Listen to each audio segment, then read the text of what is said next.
Hi folks, and welcome to the Ace Tanker for the Strv M4257 Alt A2, and I really hope Wargaming do something about these names because it's a mouthful. It's going to be a pain in the butt pronouncing it, and I'm sure there are going to be lots of other STRVs with lots of numbers and letters after them as well in the Swedish tech tree, but they're going to need nicknames. They're going to need nicknames, guys.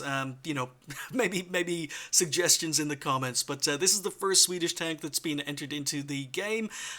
It is a tier 6 premium medium, and it was available for sale this morning, so it's only been on sale for about 4 or 5 hours at this stage, but I did get a message on Facebook saying it was available, so I popped in, I bought it, and then even though I've got better things to do this morning, I ended up playing 4 or 5 games in it. So this is my third game, and it's the first ace, but that's not very impressive. This is the morning the tank was released, guys, so there aren't very many tanks or very many results to compare this ace tanker against. There are a lot of players playing it. The game prior to this one had 8 STRVs, 4 aside. The first game I played in this tank, there was a 3-man STRV Unicum platoon on the enemy team. Surprisingly, amazingly, somehow we managed to win that. But there are lots of people playing this tank. You see them in every single game. There's one on the enemy team here. But the problem is ace tankers are based over 7 days results, so it's the top 5% of games, or top 1% of games, I can't remember which, but it's basically based on a week's results, and this ace tanker is based on 5 hours of results. So even though there are some very good players playing this tank, this is a very cheap ace tanker because it's only based on 4 hours of results. So yeah, it's not a good game, it's not a good XP total, but it's the first ace, and I did promise I would always bring you the first ace in any tank, no matter how good or how bad the game was. But I will promise that as soon as I pop into this tank, once it's been in the game for a few weeks, the next ace tanker I get in it, I'll bring it to the channel as a redo, and hopefully it's going to be a much better game. But this is the first one. Now let's get back to this name, STRV M4257 Alt A2, and do a little bit of history, because the name is actually quite easy to decipher once you understand it. The STRV is, I have no idea, I think that's the name of the gun or maybe the type of tank. This is something I'm not clear on because Swedish tanks I know next to nothing about. The M42 is a medium tank that Sweden was using in the 1940s, but again, I don't know much about the history of the M42, but I do know that by 1950 the tank was considered obsolete, so Sweden were looking to maybe upgrade their armoured forces, but rather than building a tank to replace the M42, what they were planning to do was buy replacements. So they approached Britain and looked at the Centurion Mark III, and they approached France and looked at the AMX-13. Now they wanted 400 AMX-13s, and they ended up buying about 250 Centurion Mark Is. So there went the budget. So instead of getting the 400 tanks they wanted, they ended up getting 250 Centurions. So they had a gap to fill. They needed more tanks. So they basically approached Krups in Germany in 1954, and they proposed an idea that Krups basically modernize, for that time, the M42 tank that was considered obsolete. They had a couple of conditions. One, they needed to keep the hull, basically the M42, because parts were available, people were familiar with driving it. It was an easy tank to reproduce, so they kept the M42 hull, but they had to replace the turret. So new guns were tested, new turrets were tested, and that's where the rest of this name comes from, because it's an M42 medium tank. It was designed in 1957, so M4257, and Alt means it's the alternative. A2 is the name of the turret. So basically the Krups came back with 3 designs. They had 3 M42s, the A1, the A2, and the A3. The A1 used a turret that was closer to the original turret that the M42 used. The A2 was this particular turret, which was based on the AMX-13 that France ended up not buying. And then the third turret I know absolutely nothing about, but that's the A1, A2, A3 turret. So to break it down, it's an M42 tank that was designed in 1957 with the AMX-13 turret, the A2 turret. But as I say, it's a mouthful. We're going to need names for these tanks. So yeah, any suggestions for names, stick them in the comments, because I'm not going to keep on saying the full name of this tank. But yeah, it's easy to decipher when you understand it. In the end, the tank, or the turret, was considered not armored enough. It basically meant that there was no frontal armor on the turret, just like it is in-game. One of the issues I have with the tank, it meant it had poor gun depression, one of the issues it has in-game as well, and as a result they decided not to go for this particular design, so it never even made it to prototype. It was simply a design, basically an M42 tank with an AMX-13 turret. Oh, and an autoloader. So it's a 75mm autoloader, but it only existed in designs, so never existed in real life. That's pretty much for the history. We're going to get on with this particular game. Why I'm on a half speed, I have no idea, but we're going forward. We're here on Erlenberg. It's an all Tier 6 game. As I say, it's my third game in the tank. And I'm still getting used to it. I'm testing it out. Didn't know much about the tank before playing this game. But we're advancing, and as you can see, the speed is a 45 kilometer an hour top speed. I'm rushing this out so you guys get it on the day of release. But it struggles. It will reach that speed, but it struggles to reach it. You really need flat ground. And yep, bounce on an AMX ELC. So the gun, a little bit underwhelming. You've got standard ammo, 148mm of penetration, 150 damage. That's okay. That is okay. Premium ammo gets up to 190mm of penetration, which is okay. You get 4 rounds in the clip, but it basically means your DPM is not very good because you've got about a 15-16 second reload. So you can fire off 4 shots. You can do about 600 damage. And then you've got to reload for over 15 seconds. So you can see that snapshots aren't very good. The aim time is not very good. It's got about 2.4 second aim time. So you've got to really let this gun aim in fully in order to get shots in. And I think I hit the ground, or I'm not quite sure if I hit the ELC a second time and failed to pen, but lots of enemy tanks down in front of me. And I'm testing the tank. It's a new tank for me. I'm trying to get my gun, no. Yeah, it's only got 6 degrees of gun depression, and that's what I'm discovering because I didn't do much reading. I just went straight into playing this tank and testing it. The gun elevation really bad as well. So again, I found out afterwards it's only got 12 degrees of gun elevation. So gun depression and gun elevation both pretty poor.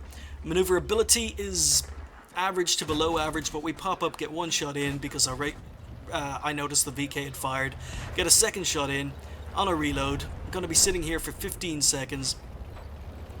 So a couple of dangerous tanks down here. KV-85 OI. We've picked up our first kill.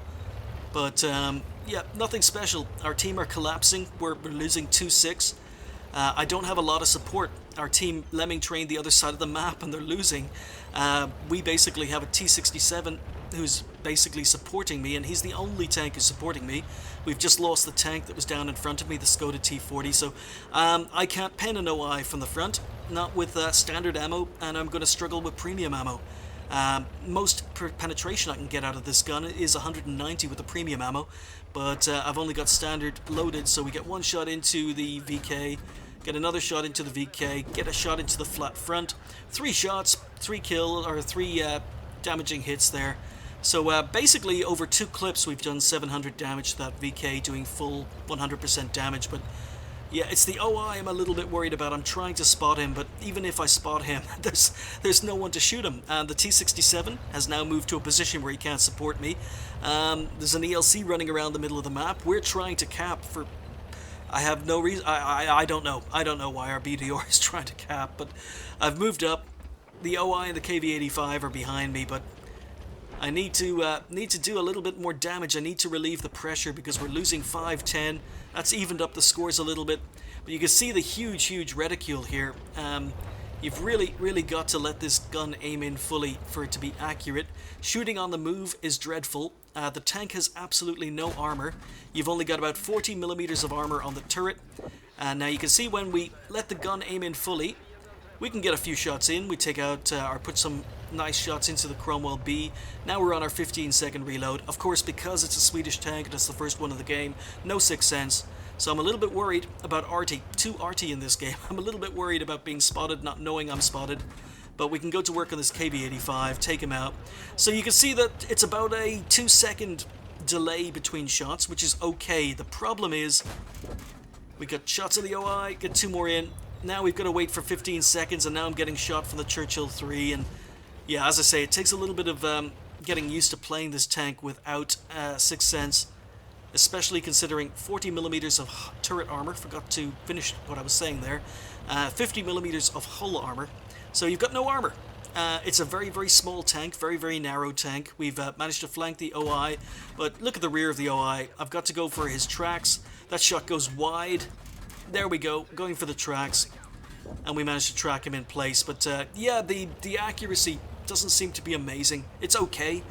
The aim time, not very good. Our team take out the OI, but yeah, T-67 gets taken out in return, and now it's just me and Artie against 5 enemy tanks. So I've been doing what I can. We're up to 1900 damage, but you know, 2 of us versus 5 enemy tanks, 2 of which are Artie.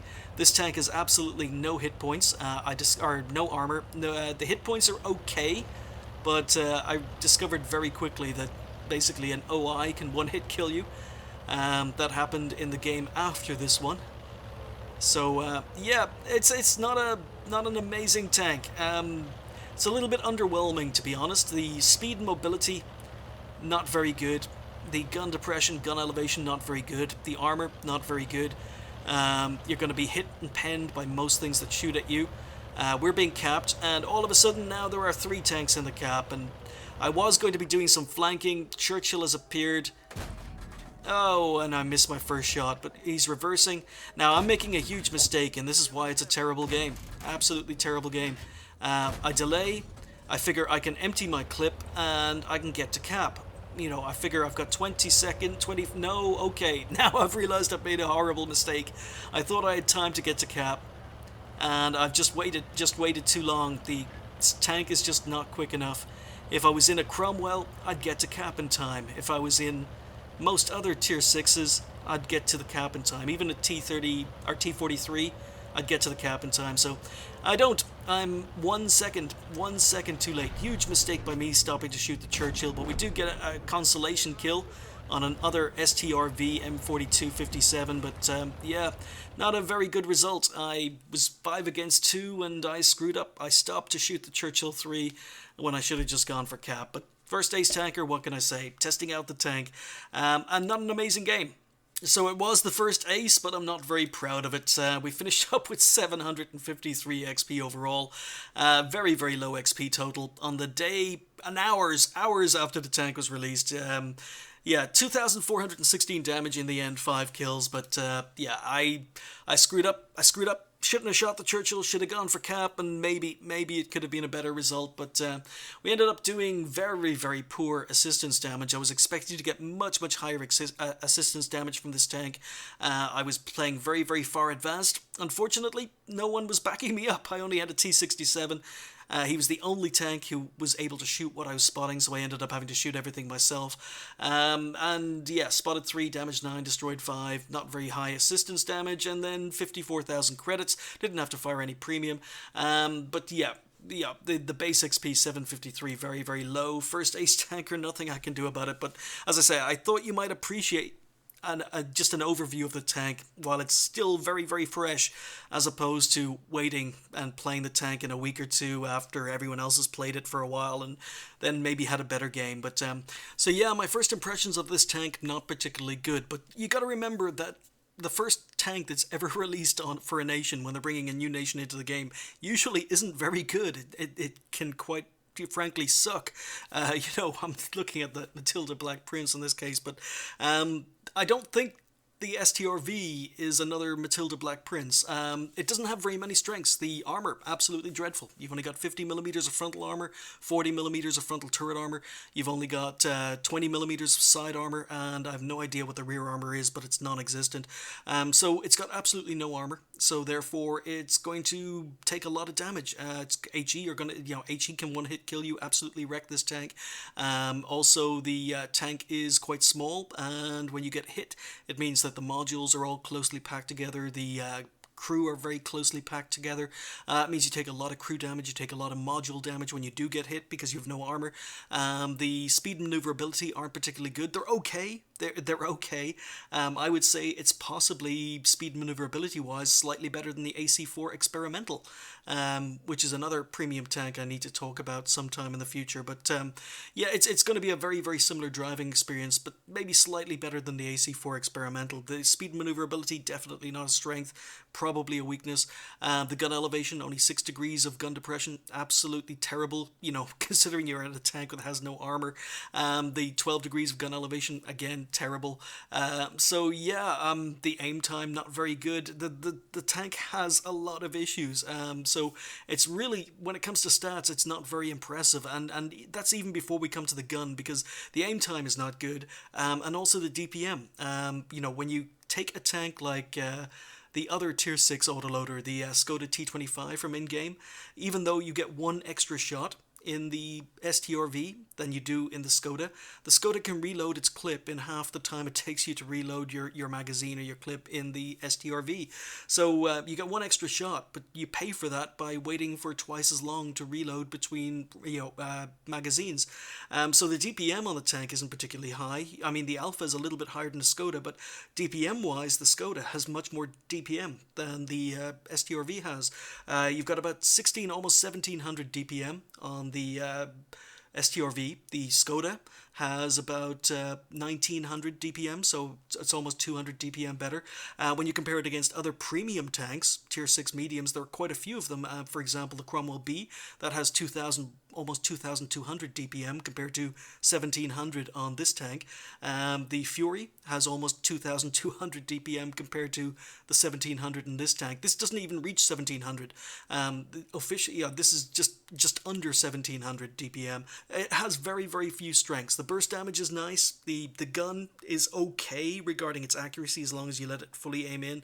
Oh, and the view range is also a strength. The view range, it gets 350 meters of view range, but with a 100% crew, vents, coated optics, and possibly consumables and maybe some crew skills, you're going to get that view range probably about 415, 420 meters. So the view range can be quite good, but you're going to need to have a good crew, lots of equipment, and use consumables. So the view range is probably quite strong for a Tier 6, but again, it's nothing amazing. So, you know, it's different, it's unusual, it's the first Swedish tank, and it's not horrible to play. I mean, the autoloader is nice, the maneuverability is not painful, but I just think that a lot of people are going to be playing this tank to build up their Swedish crews, and as soon as the crews are built up and players get back to playing seriously, then they're probably going to be going back to the Cromwell or the Rudy, or, you know, there are lots of other Tier 6 mediums that, you know, are far better than this one. It's the first tank, and the first tank is never very good. It's not painful to play, but it's definitely not a strong tank. Anyhow, they're my first impressions. If you want to get your hands on this, it's available in the store right now, at least here on the EU it is. So if you're thinking about buying the tank, as I say, my first impressions, it's not terrible, but it's not a very good tank. I'm really hoping the rest of the Swedish line is a little bit stronger, but first tank released for any nation is never going to be strong, as I keep saying. If you've already bought the tank and you've been playing games in it already, let me know what you think. But other than that, I thought I'd get this video out very quickly, mistakes and all, and terrible gameplay and all. Thank you guys for watching. I'll see you next time.